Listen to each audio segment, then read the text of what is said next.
listen what he says. Mid cap चलाते हैं. I think if you recently उनका मैं market outlook ऐसे go through कर रहा था. Like and the top pick again 26 they are saying that you look at mid cap as a product, should be there mid cap as a strategy.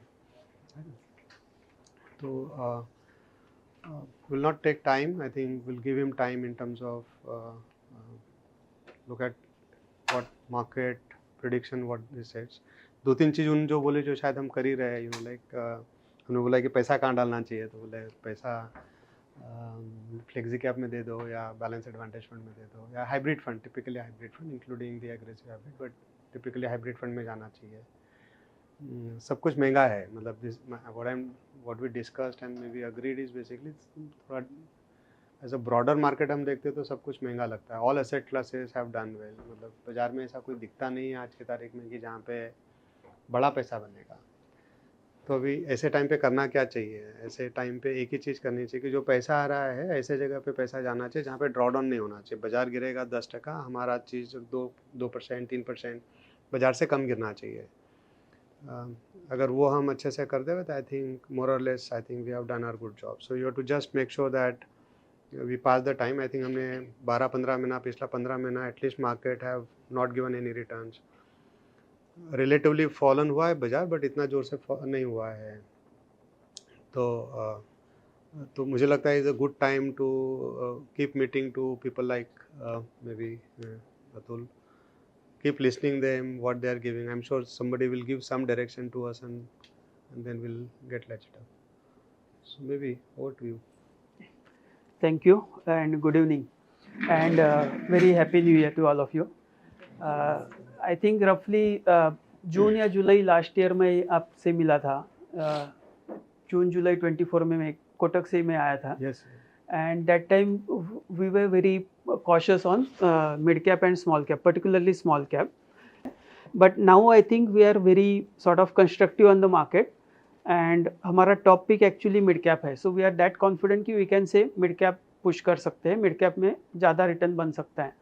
But the only point is जब when we say कि हम बहुत positive है market पे, इसका मतलब ये नहीं कि 30-40% रिटर्न बनेगा. हम यही बोल रहे हैं कि 12-15% रिटर्न बन सकता है. उससे ज़्यादा आई थिंक कहीं भी चांस नहीं दिखता है, because as you said valuation में कुछ स्कोप कहीं कोई सेक्टर में नहीं है कि जहाँ पे जिसकी वजह से हमें कुछ 30-40% रिटर्न बनेगा. 10-15% रिटर्न बन सकता है बिकॉज हमारा अर्निंग ग्रोथ जो एकदम सो गया था, 4-5% पे निफ्टी का अर्निंग ग्रोथ हो गया था, वो हमें लगता है कि 27-28 में 14%, 12% ऐसा अर्निंग ग्रोथ वापस आएगा. एंड उस बेसिस पे हम बोल रहे हैं कि आगे 1 साल में 2 साल में 12%, 13% CAGR बन सकता है. उसमें मिड कैप में थोड़ा 2-3% ज़्यादा बन सकता है. So this is the basically starting point of this मतलब प्रेजेंटेशन की मार्केट पे हम कंस्ट्रक्टिव है. एंड मैं इक्विटी का थोड़ा बहुत जानता हूँ, बट अदर एसेट क्लासेस का बेसिकली आप देखेंगे तो gold and silver has done very well. बहुत सारे जो बाकी के इक्विटी मार्केट्स है, US, China, they have also done very well. और सब जगह वैल्यूएशन में मतलब अपर बैंड पे ही चल रहे हैं. हर एक एसेट क्लास का, हर एक कंट्री का अपना एक वैल्यूएशन का बैंड होता है. सारे मार्केट्स वो अपर एंड पे ही आ गए. तो कहीं पे भी ऐसा नहीं है कि बहुत रिटर्न बनेगा. उसमें हम एवरेज पे चल रहे हैं और अर्निंग ग्रोथ वापस आ रही है. और अपना मैक्रो बहुत स्टेबल है. मतलब आप बहुत यंग फेसेस है यहाँ पे, बट हमने देखा है 20 साल में कि हमारा इंटरेस्ट रेट कभी 8% से 12% चला जाता था, रुपी कभी 45 का 55 हो जाता था. वो बहुत करंट अकाउंट और फिस्कल अकाउंट के बहुत इशू होते थे.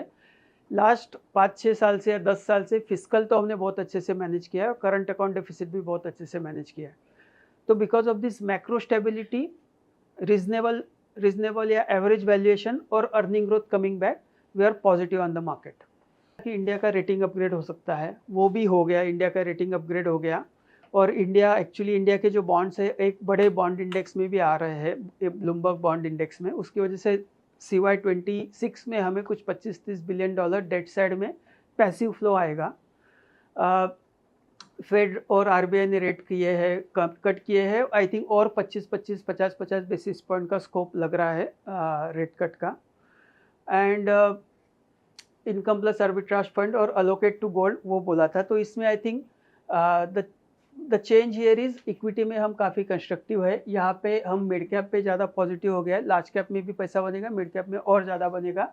गोल्ड का एलोकेशन 15 से 20% हर पोर्टफोलियो में चाहिए, बिकॉज जो ग्लोबली चीज़ें हो रही है दे आर स्टिल नॉट मतलब स्टेबिलाइजिंग। कहीं पे मतलब एक्सपेक्ट कर रहे हैं कि इजराइल हमास ख़त्म हो गया, रशिया यूक्रेन शायद 1 महीने में ख़त्म हो जाएगा, बट दूसरी जगह पे दूसरा कुछ चालू हो रहा है, जैसे फॉर एग्जांपल चाइना ताइवान का कुछ इशू धीरे धीरे चालू हो रहा है। तो ग्लोबली जो अनसर्टिनिटी है वो ख़त्म ही नहीं हो रही है, इसकी वजह से गोल्ड को एलोकेशन चाहिए ही चाहिए। ग्लोबल इकोनॉमी में जैसे मैंने बोला कि सब जगह पे स्टिमुलस आ रहे हैं, बिकॉज जो Fed officially I think quantitative tightening जो है लिक्विडिटी सक कर रहा था फेड, वो धीरे धीरे ख़त्म करके वो भी क्वांटिटेटिव ईजिंग पे आएगा। अप्रैल या मई पे फेड के गवर्नर चेंज हो रहे हैं, जो पॉवेल है जिन्होंने ट्रम्प को काफ़ी रेजिस्ट किया अब तक, वो जाके दूसरे गवर्नर आएंगे और मोस्ट प्रोबेबली वो ट्रम्प के आदेशों को फॉलो करेंगे। तो फेड कट करेगा और क्वांटिटेटिव ईजिंग के मोड पे भी जाएगा शायद। तो इसकी वजह से ग्लोबली बहुत स्टिमुलस चल रहा है, इसकी वजह से डेट जो है ग्लोबली वो कंटिन्यूसली ऊपर जा रहा है। सेंट्रल बैंक्स ने बहुत रेट कट कर लिया है, मतलब 24 में 164 बार सेंट्रल बैंक्स ने रेट कट किए, फिर 155 बार 25 में किए। आगे जाके वो सेंट्रल बैंक का ईजिंग साइकिल धीरे धीरे ख़त्म हो रहा है, बट क्वांटिटेटिव टाइटनिंग भी ख़त्म होगा और ईजिंग की तरफ हम मुड़ेंगे। ग्लोबल ग्रोथ थोड़ा कम होगा, बट आई थिंक इतना भी कुछ बहुत ज़्यादा ये नहीं हो रहा है, 2.6 का 2.4 पे आ रहा है, तो बहुत ज़्यादा कुछ प्रेशर नहीं है। एक्चुअली 2 साल पहले बहुत मतलब लोगों में ये था, फियर था कि यूएस हार्ड लैंड करेगा या चाइना में क्या होगा, बट दोनों कंट्रीज़ काफ़ी नाइसली स्लो हो रहे हैं, तो ऐसा कुछ शॉक नहीं है कहाँ से कि एकदम से ग्रोथ स्लो डाउन हो जाएगा। डिस्पाइट ये जो टैरिफ का हुआ उसके बाद भी यूएस इकोनॉमी काफ़ी रेजिलिएंट तरीके से मतलब चल रही है। इन्फ्लेशन का भी कुछ ग्लोबली इतना प्रेशर नहीं है, अनलेस कुछ बड़ा वॉर हो जाए। आई थिंक ऑयल और पर्टिकुलरली जो एलएनजी होता है गैस, ये जो दोनों एनर्जी के सोर्सेस में प्राइसेस एक्चुअली नीचे ही आती हुई दिख रही है, बिकॉज ऑयल में सप्लाई एक्सेस है, डिमांड इतना ज़्यादा नहीं है। और नेक्स्ट ईयर एलएनजी में बहुत सारे जो प्रोजेक्ट्स लास्ट 5-10 साल से हो रहे थे, मतलब प्रोजेक्ट चल रहे थे, वो एक साथ 26 और 27 में एलएनजी का सप्लाई आने वाला है। तो globally gas prices will have downward bias, और अगर गैस प्राइसेस नीचे आ रहे हैं तो ऑयल पे भी प्रेशर बना रहेगा। तो because of the energy as well as food grain side पे काफ़ी ये है, इसके लिए ग्लोबल इन्फ्लेशन नीचे ही रहेगा। तो ग्रोथ थोड़ा स्लो हो रहा है, बट इन्फ्लेशन भी कंट्रोल में है। मार्केट में रिस्क क्या है, बेसिकली ये एक बड़ा है कि यूएस चाइना ताइवान ये सब एक ही है बेसिकली। डेट एंड वो तो हमको पता है, यूएस का डेट, फिस्कल डेफिसिट, डॉलर, वो सब पता है, but I think China Taiwan में कुछ हुआ तो यूएस उसमें अपने आप खिंचाएगा। और सेकंड, यूएस में लास्ट 3-4 साल से एआई वाली कंपनी जो है, उसको मेक 7 बोलते हैं, Nvidia, Apple and OpenAI and all those things, they have invested huge money in data centre and capex and all, almost $1 trillion invest किया है। अभी I think we are approaching the time कि investor पूछेंगे कि AI की वजह से हमें क्या फ़ायदा हो रहा है, हमारी कंपनी में क्या प्रॉफिट बढ़ा है या प्रोडक्टिविटी आ रही है एंड ऑल। तो ये बहुत नॉइज़, अगर आप गूगल करेंगे एआई बबल तो बहुत मटेरियल मिलता है पढ़ने के लिए।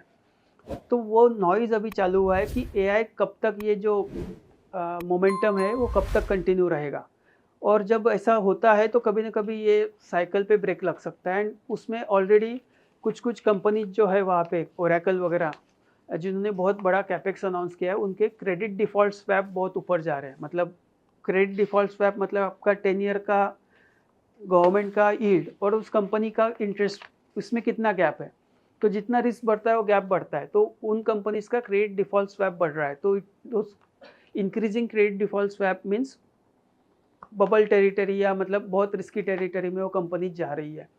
तो अगर नेक्स्ट ईयर कैलेंडर या उसके बाद कभी भी ये एआई पे क्वेश्चन मार्क्स आए, उनका कैपेक्स स्लो करना पड़ा, तो आई थिंक ये जो टेक स्टॉक होते हैं वो अर्निंग पे हमें लगता है कि रिजनेबल है, 20 टाइम पे चल रहा है या 25 टाइम पे चल रहा है, बट ये स्टॉक्स बहुत ज़्यादा ग्रोथ सेंसिटिव होते हैं।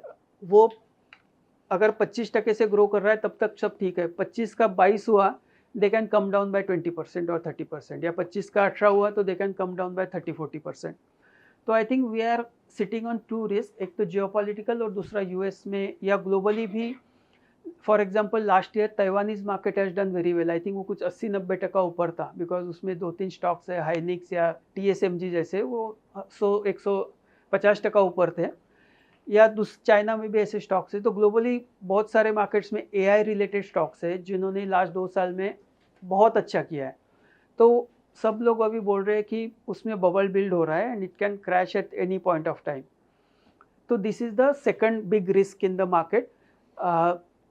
हमें इस रिस्क के फ़र्क पड़ेगा अगर चाइना ताइवान में कुछ हुआ, बट AI में कुछ क्रैश हुआ तो अपने को इतना बड़ा फ़र्क नहीं पड़ेगा. US मार्केट 20% करेक्ट हुआ तो हम भी 7-8% करेक्ट होंगे. बहुत ज़्यादा अपने को उससे फ़र्क नहीं पड़ेगा, और एक्चुअली रिबाउंड में हम सबसे ज़्यादा रिबाउंड करेंगे. So that is not a very big risk for us, but हमें भी कुछ ना कुछ प्रॉब्लम तो होगा उसकी वजह से.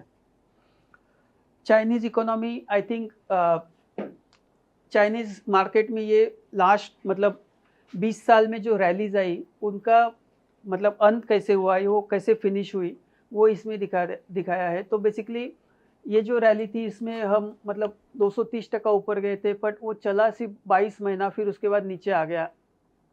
अभी का रैली जो है वो भी ऑलमोस्ट 50% रिटर्न 12 महीने में बन गए हैं. लास्ट में भी 11 महीना 13 महीना. ये चाइना की जो रैली है टिपिकली 1 से 1.5 साल चलती है, उसके बाद उसमें भयंकर ड्रॉडाउन आता है, बिकॉज वो इकोनॉमी में ऊपर ही ऊपर अपने को बहुत अच्छा लग रहा है कि वो मतलब BYD या जो भी कार बना रहे हैं, AI बना रहे हैं, या फिर डेवलपमेंट बहुत है, लेकिन वहाँ पे बहुत बड़ा प्रॉब्लम डेवलप हो रहा है डेट का. उनके हाउस होल्ड्स में बहुत डेट है, बिकॉज उन्होंने घर लिए हैं बहुत ज़्यादा के भाव में कर्जा ले लेके. तो हाउस होल्ड्स पे या फैमिलीज़ पे बहुत डेट है, और वहाँ पे कंपनीज़ ने लास्ट 15-20 साल बहुत ज़्यादा कैपेक्स किया है, इसकी वजह से वो ओवर कैपेसिटी है. तो कंपनीज़ में भी काफ़ी डेट है. तो ये डेट फ्यूल रैलीज बहुत ज़्यादा चलती नहीं है, उसमें आती है फिर वो गिर जाती है. तो आई थिंक चाइना में हमें वही लगता है कि ये रैली को अभी चेस नहीं करना चाहिए.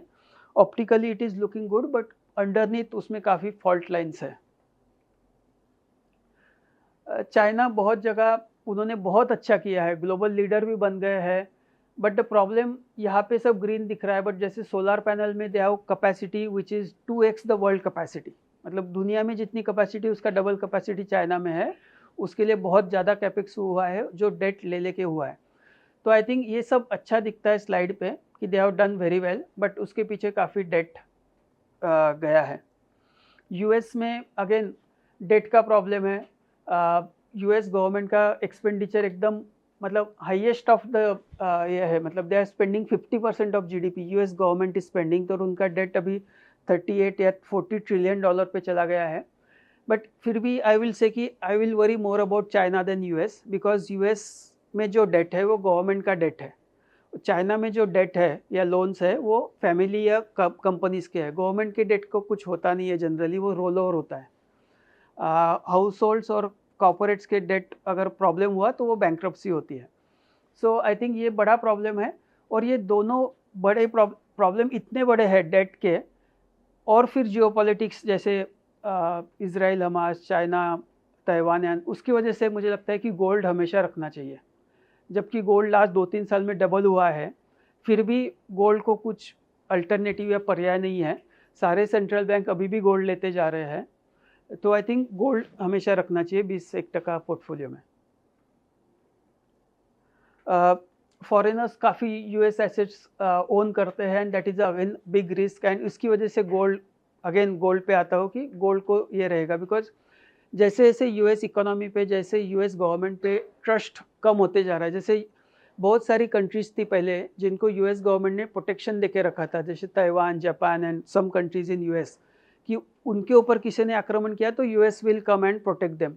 बट ट्रंप ने बोला हम ये ग्लोबल पॉलिसिंग नहीं करेंगे. तो एक्चुअली US का जो सॉवरेन का जो पावर मिलता था या करेंसी पावर था, बिकॉज US ने सारे दुनिया का पुलिसगिरी लिया था. अभी वो बोल रहे कि हमें नहीं करना है. तो उसकी वजह से US गवर्नमेंट में या करेंसी में जो ये था वेट था वो नीचे नीचे जा रहा है. और सारी दुनिया फिर सोचेगी कि US में इतना वेट नहीं है, तो दे will start moving the assets out of US.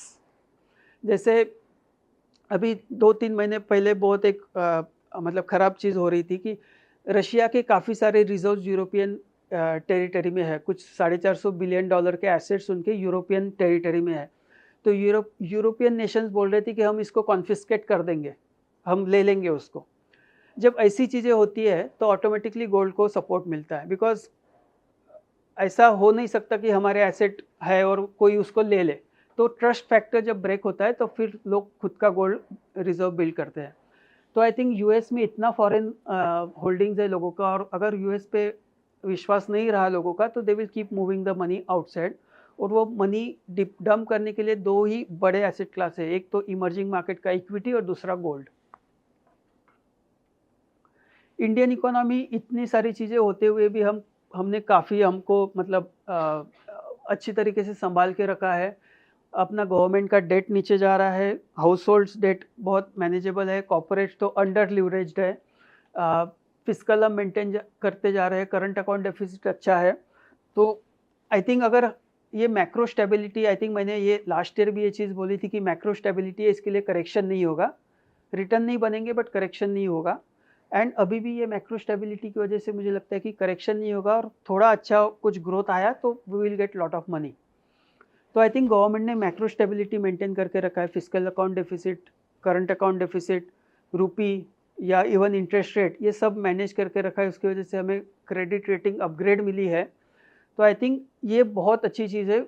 जबकि यूएस में प्रॉब्लम है, चाइना में प्रॉब्लम है, जापान में प्रॉब्लम है, यूरोप में प्रॉब्लम है, हम बहुत अच्छा कर रहे हैं मैक्रो लेवल पे। Except there will be always some issues कि एम्प्लॉयमेंट में प्रॉब्लम है, धंधे नहीं हो रहे, वो सब थोड़े थोड़े, इतनी बड़ी इकोनॉमी में ये इशू रहेंगे, बट ओवरऑल हम बहुत अच्छा कर रहे हैं।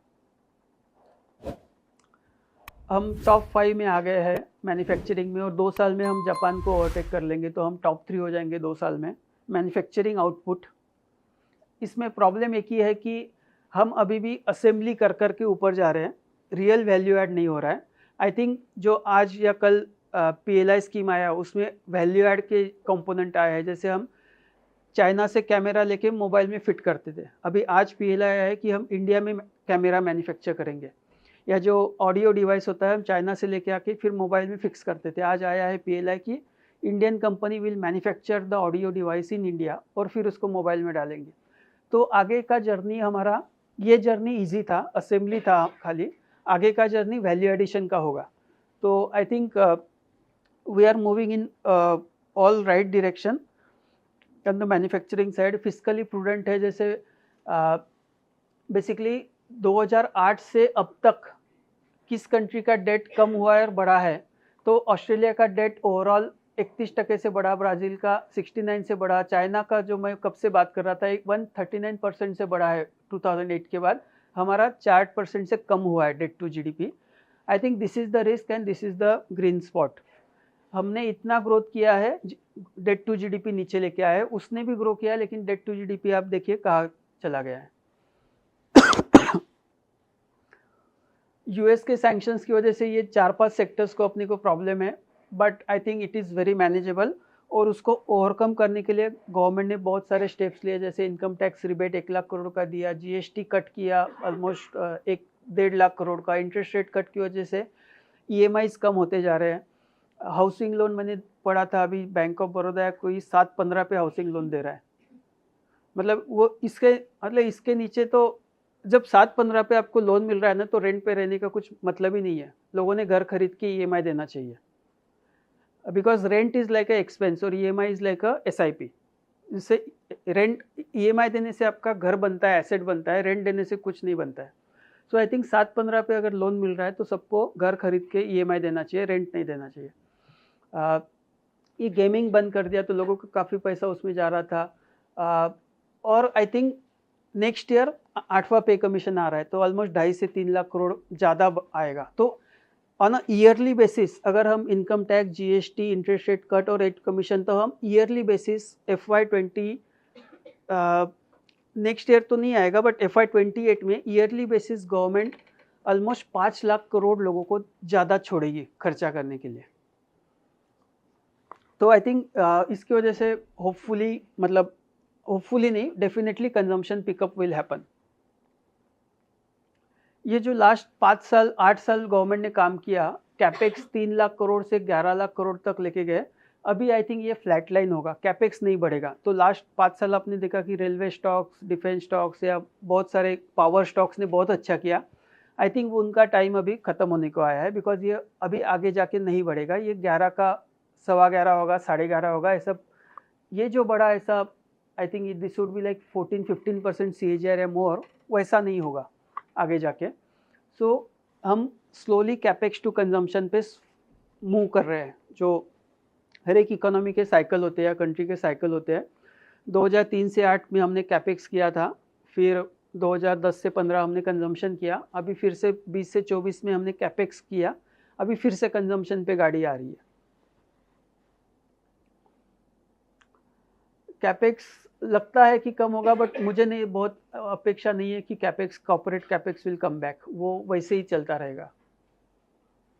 INR हैज डिप्रिशिएटेड, उसकी वजह से 16% डिप्रिशिएट हुआ against euro and many currencies. तो यूएस ने जो सैंक्शंस लगाए उसका थोड़ा हमने उसको ये किया है, निगेट किया है कि हमारे एक्सपोर्ट उतने कॉम्पिटिटिव हो गए। अगर कोई 100 रुपये की चीज़ लेने के लिए पहले $1 देता था, आज उसको $0.8 ही देना पड़ता है।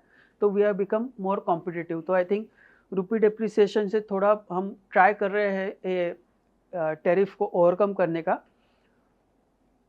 इक्विटी मार्केट हमने वो देखा लास्ट 1-1.5 साल में मार्केट फ्लैट है, बट अंदर हम देखेंगे मार्केट में तो लार्ज कैप में एवरेज 7% करेक्शन हुआ है। मतलब रिलायंस उसको ऊपर खींच गया, लेकिन बाकी सारे मीडियन करेक्शन इज 7%। या मिड कैप में इंडेक्स लेवल पे फ्लैट है, निफ्टी मिड कैप 100 या 150, लेकिन एवरेज स्टॉक्स में 13% का करेक्शन है। तो काफ़ी स्टॉक ऊपर से 15-20% या ऊपर से 30% करेक्ट हो चुके हैं। और स्मॉल कैप में तो बहुत ज़्यादा प्रॉब्लम है। इंडेक्स 10% डाउन है, but average median correction is almost 20-30%। तो आई थिंक काफ़ी करेक्शन हमारा हो चुका है। एंड ये जो एरियाज़ है 13% करेक्शन या 23 या 7, उसमें काफ़ी अपॉर्चुनिटी आ रही है जहाँ पे हम बाइंग कर सकते हैं अभी। MSCI India has under perform, जैसे मैंने बोला Korean market was up 80-90%, China, Mexico सब लोग ऊपर है। हम लोग ने अंडर परफॉर्म किया बिकॉज हमारे स्टार्टिंग वैल्यूएशन 1 साल पहले जब हम बात कर रहे थे बहुत एक्सपेंसिव थे। उस टाइम पे गवर्नमेंट का खर्चा नहीं हुआ बिकॉज ऑफ इलेक्शन। RBI ने पॉलिसीज़ बहुत टाइट रखी थी, तो उसकी वजह से हमें अर्निंग जो ग्रोथ अपना 12-14 पे चल रहा था वो सडनली 5-6 पे आ गया। And our market underperform all other markets. I think FIS का सेलिंग कंटिन्यूस है, but I will not give lot of attention to this. उनका सेलिंग करते करते इंडिया का जो ओनरशिप है it has come down to just 15.5%। एक time पे वो इंडिया का 20-22% ओन करते थे इंडियन कंपनीज का, अभी सिर्फ 15.5% ही ओन करते हैं। तो हम देखेंगे कि ये कितने नीचे तक जाते हैं। But I think we have lot of ammunition to keep absorbing the foreign selling as well as the IPOs, QIPs and promoter selling. जो सेलिंग हुआ है उसकी वजह से इंडिया का जो प्रीमियम या वैल्यूएशन है वो एवरेज पे आ गया है। ये है आई थिंक IPOs, QIPs और ये बहुत आ रहे हैं। सो सम पीपल गेट वरीड कि प्रमोटर्स को ऑब्वियसली ज़्यादा पता है वैल्यूएशन का, वैल्यूएशन ज़्यादा इसके लिए सब बेच के जा रहे हैं, विच इज़ ऑब्वियसली ट्रू, वो सच है उसमें। बट मैं इसको बहुत निगेटिवली भी नहीं लेता हूँ।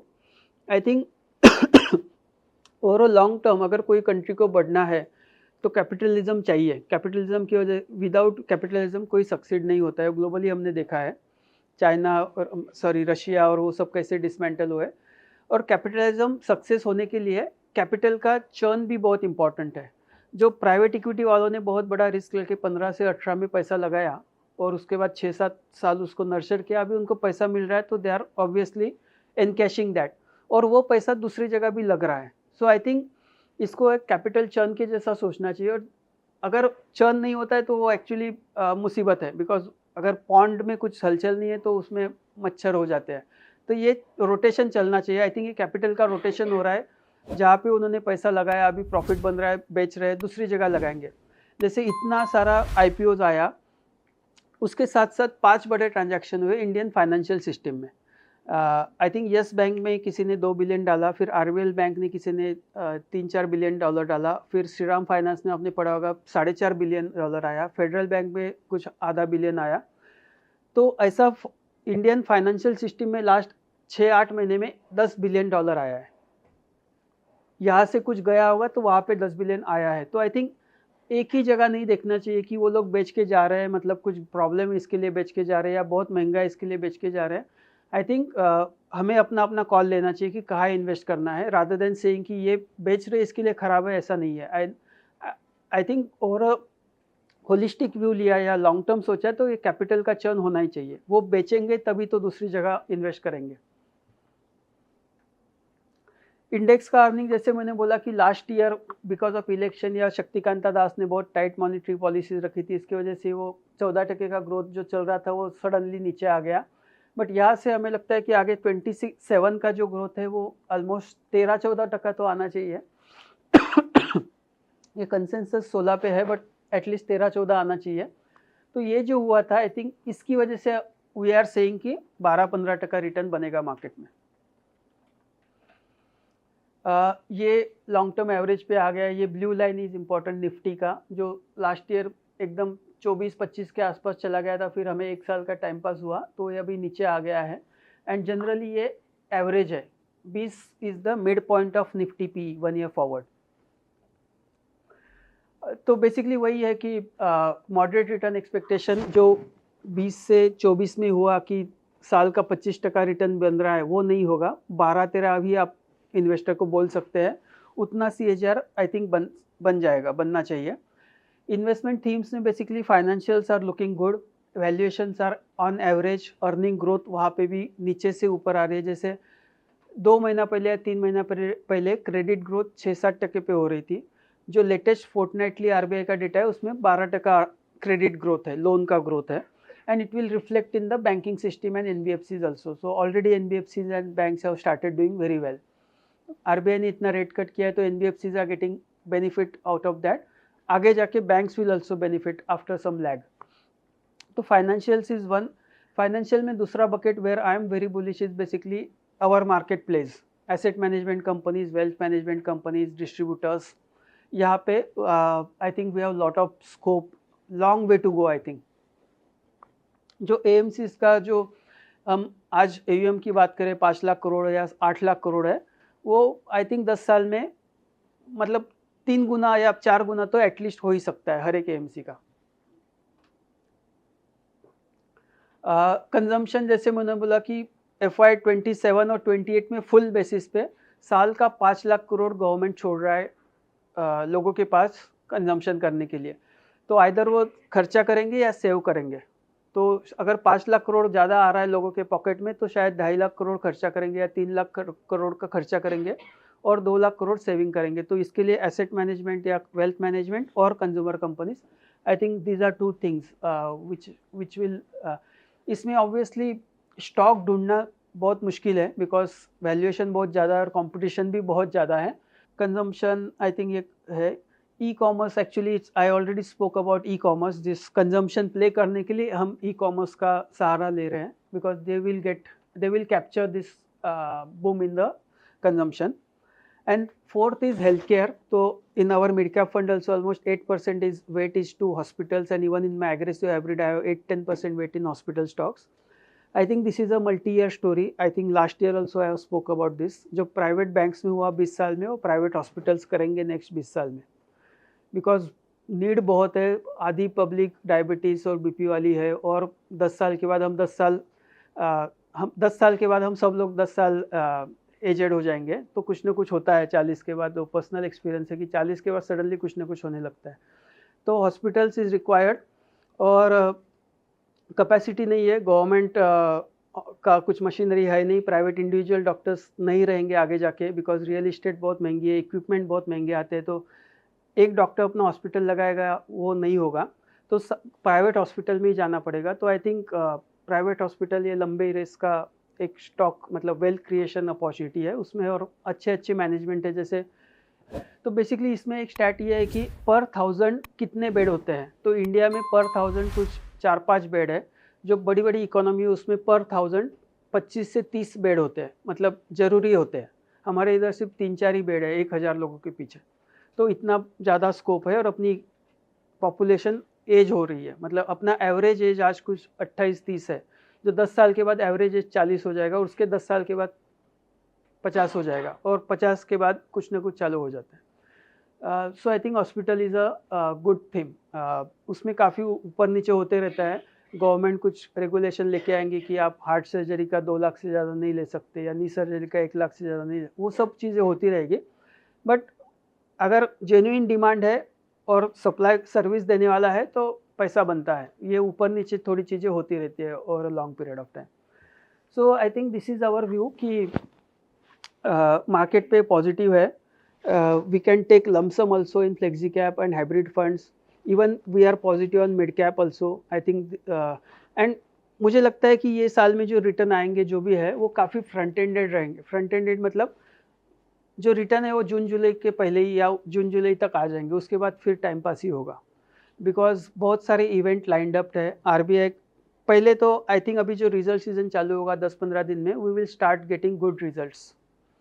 सेकंड 1 फरवरी को बजट है, फिर आई थिंक आरबीआई और फेड दोनों के रेट कट्स होंगे, एंड होपफुली कभी ना कभी ये ट्रेड डील का कुछ ना कुछ हो जाना चाहिए इन नेक्स्ट 2-3 मंथ्स।